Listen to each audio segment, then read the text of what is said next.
Negara memaksa rakyat beli mahal demi menjaga anggaran untuk fasilitas mereka, demi menyuplai tunjangan mereka, demi mempertebal gaji mereka, sementara rakyat hanya dapat nasi kering dan hutang menumpuk. Jika benar Cekmat harus disingkirkan karena 2 periode memimpin, maka harusnya partai punya nyali menyetop langkahnya sejak awal.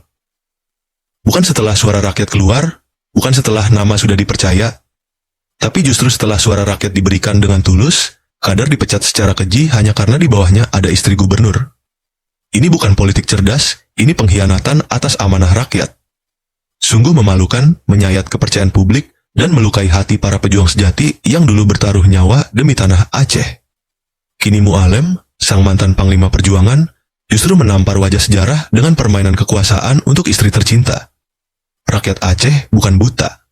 Kini kami tahu, perjuangan itu ternyata bukan untuk rakyat, tapi untuk jabatan. Perjuangan itu ternyata bukan untuk keadilan, tapi untuk kemewahan. Istri pertama sudah jadi ibu gubernur. Istri kedua melenggang ke DPRA dengan cara mencederai demokrasi. Tinggal tunggu istri ketiga dan keempat akan dijadikan apa?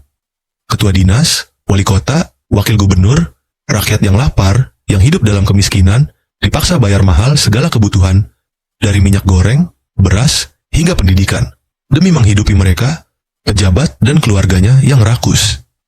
Negara memaksa rakyat beli mahal demi menjaga anggaran untuk fasilitas mereka, demi menyuplai tunjangan mereka, demi mempertebal gaji mereka, sementara rakyat hanya dapat nasi kering dan hutang menumpuk. Dulu Jepang menjajah pakai senjata, Belanda menjajah dengan kerja paksa. Sekarang kita dijajah oleh pemimpin yang membebani rakyat lewat harga-harga yang membunuh perlahan. Jauh lebih kejam karena mereka berwajah Aceh, berbicara perjuangan, tapi menusuk dari dalam, demi kenyamanan keluarga dan kerabat mereka sendiri. Ini bukan lagi pemerintahan rakyat, ini kerajaan keluarga. Aceh bukan lagi rumah bagi para pejuang, tapi panggung untuk dagang kekuasaan dan warisan jabatan.